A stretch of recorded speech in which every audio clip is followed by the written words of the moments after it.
मैं बुद्ध की मजबूरी सोच के परेशान होता हूँ कई बार और फिर मैं सोचता हूँ कि काश यशोधरा जैसा व्यक्तित्व सबका होता। बुद्ध की रियल कहानी क्या है शायद किसी को नहीं पता। मैं जिस कहानी की बात कर रही हूँ मैथिली शरण गुप्त नाम के बड़े प्रसिद्ध कवि ने यशोधरा नाम की पुस्तक में वह कहानी लिखी है। भूमिका में जिक्र किया है कि बुद्ध बचपन से ही थोड़े से बैरागी किस्म के थे। उनकी कुंडली देखकर ज्योतिषी ने बताया था। ये जानकर माता पिता बहुत परेशान थे। उनके माता पिता ने बहुत कोशिश की कि इस बच्चे का मन विरक्त न हो। अच्छा महल बनवाया, सारी सुविधाएं दी। जैसे बुद्ध थोड़े से किशोरावस्था में आए, उस समय की दुनिया की सबसे खूबसूरत लड़की यशोधरा से शादी करवा दी। यशोधरा के पिता ने काफ़ी इम्तिहान लिए। बुद्ध ने वो सारे इम्तिहानों में पास किया, तब जाकर शादी हुई। ऐसे नहीं हुई तो बुद्ध भी ठीक रमे रहे। उस जीवन में बेटा हुआ, नाम राहुल। अब बुद्ध की विरक्त का भाव बढ़ता जा रहा था। 29 साल की उम्र के आसपास ऐसा हुआ कि उन्होंने एक मृत व्यक्ति को देख लिया। एक बूढ़े को देखा, एक भिखारी को देखा, बीमार को देखा और उनका मन विरक्त हो गया और उनका मन घर छोड़ दूं, ज्ञान की खोज में चला जाऊं। अब ज्ञान की खोज में जाएं। उनको पता है कि मेरी पत्नी भी है, मेरा बेटा भी है, राज्य भी है। कैसे छोड़ दूं? छोड़ना जरूरी है। अंदर की आवाज़ है कि छोड़ो छोड़ो। तुम इस चीज़ के लिए नहीं बने हो। तुम्हारा स्वधर्म कुछ और है। बाहर की जिम्मेदारी की है कि छोड़ नहीं सकते हो। मुझे लगता है कि बुद्ध ने शायद अपने पिताजी से कहा होगा कभी कि पिताजी मैं बहुत परेशान हूँ, छोड़ना चाहता हूँ। पिता ने समझाया बुझाया होगा, मना किया होगा कि बेटा शोभा नहीं देता, ऐसा मत करो। हो सकता है पत्नी से भी बात की हो और यशोधरा ने भी समझाया हो कि ये क्या बात हुई। हम सबका जीवन तुम पर टिका है। बच्चा भी बिस्तर से भी नहीं उतरा है, अभी तो चलना भी नहीं शुरू किया है। तुम ऐसी बात कर रहे हो, पर इसका जिक्र नहीं मिलता इतिहास में कि यह बात हुई कि नहीं।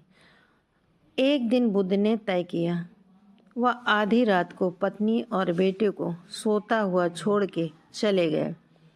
इसको बौद्ध परंपरा में महानिविक्रमण कहते हैं। बुद्ध का अपने घर से निकल जाना। अब बुद्ध चले गए लेकिन यशोधरा बहुत परेशान है क्योंकि पति चले गए, बच्चे का पिता चला गया। मजाक थोड़े। राजा परेशान है कि उनका उत्तराधिकारी चला गया। यशोधरा इतनी परेशान है, बहुत लंबे समय तक छंद आते रहते हैं कि वो कितनी बेचैन है, कितना परेशान है। लेकिन यशोधरा की सबसे बड़ी परेशानी इस बात से नहीं कि बुद्ध चले गए, इस बात से है कि उनको बिना बताए चले गए, भरोसा नहीं किया। और वो अपनी सहेली से कहती हैं, सिद्ध हेतु स्वामी गए, यह गौरव की बात है और मुझे गर्व है कि मेरा पति इतने महान काम के लिए गया है। सिद्ध हेतु स्वामी गए, यह गौरव की बात, पर चोरी चोरी गए, यही बड़ा व्याघात। सखी वह मुझसे कहकर जाते, कह तो क्या वह मुझको अपनी पथ पर बाधा पाते? क्या मैं रास्ता रोकती? उनके मन में यह मलाल है कि बिना बताए चले गए। वह इस भाव को भुला नहीं पा रही।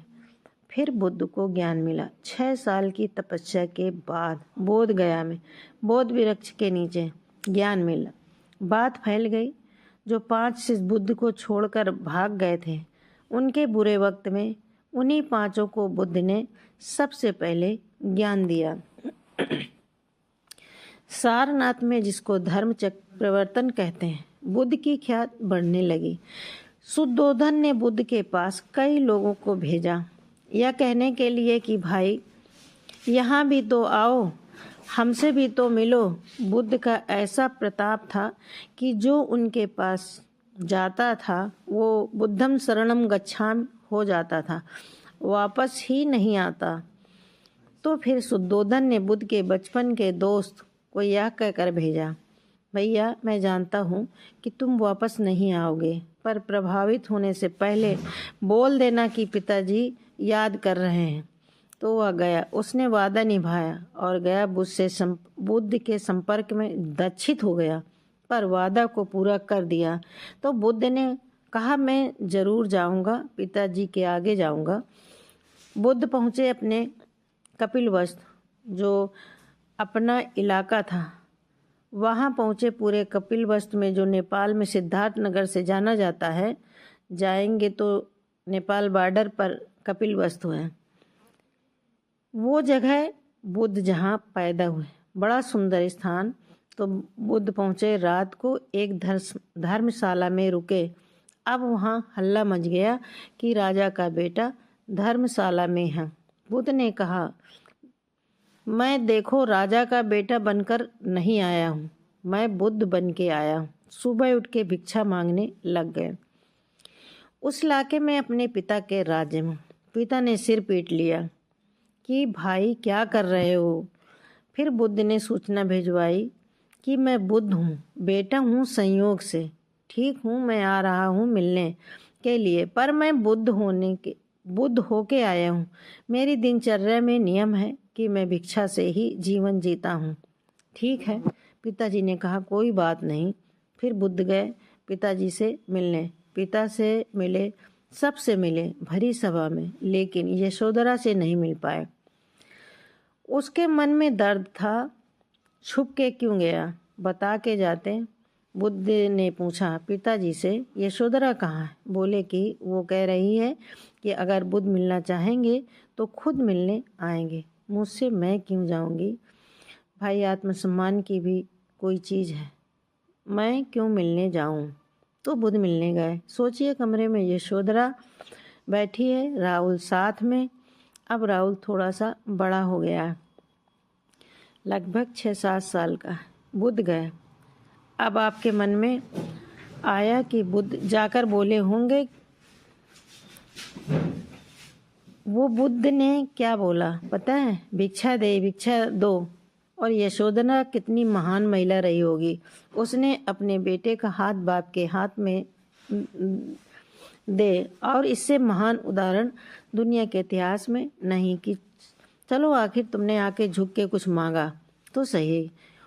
उसकी जितनी ईगो थी, अहंकार था, और जो औरत परेशान थी कि मुझसे बिना बताए गया, उसने अपने बेटे को दे दिया कि इसको लेके जाओ, क्योंकि मैं जानती हूँ कि तुम महान काम कर रहे हो और मैं क्यों बीच में आऊँगी। भाई मेरा पति महान काम कर रहा है तो मुझे खुशी होनी चाहिए, और तुम्हारी उस खुशी में मैं क्यों पीछे हटूं। बस मुझे भरोसे में लेकर जाते तो और खुश होते। बस यह चर्चा रही होगी। दोस्तों यदि आपने मेरे चैनल को लाइक और सब्सक्राइब नहीं किया तो कर लीजिए। मिलते हैं नेक्स्ट वीडियो में। धन्यवाद।